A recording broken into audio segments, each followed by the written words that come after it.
Good morning. Today, Rennie and I have just finished reading the book about pumpkins, and we're going to make a little pumpkin of our own out of clay today. You can make a regular pumpkin straight from the pumpkin patch, or you can make a jack-o'-lantern. And you're going to start by taking your clay and rolling it into a ball. You can roll it around in your hands like this. You can roll it on the table. You can kind of squeeze it back and forth a little bit. So once you get a good sized ball, the first thing we're going to do is actually pull out the stem.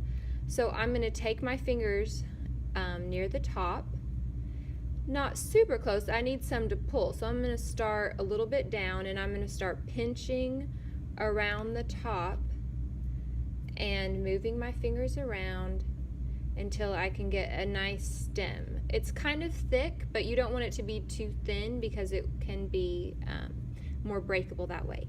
So once you have your stem, you can even turn it a little bit. A lot of pumpkin stems are curved. You can turn your stem.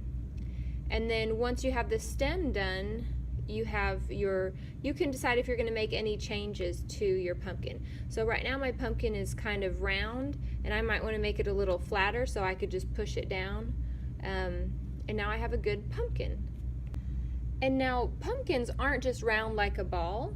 They have these indentions. So if you want to make those, we are going to use our tool, and you're just going to press the side of it, not too hard, and see you get a little ridge there, just like a pumpkin has. And you can decide how many of those your pumpkin has, and just turn it in your hand and use your tool and put those in all the way around your pumpkin. And now you can have, if you want to just have a regular pumpkin straight from the pumpkin patch, you'll be done, and we can put your initials on the bottom. I'll go ahead and put mine.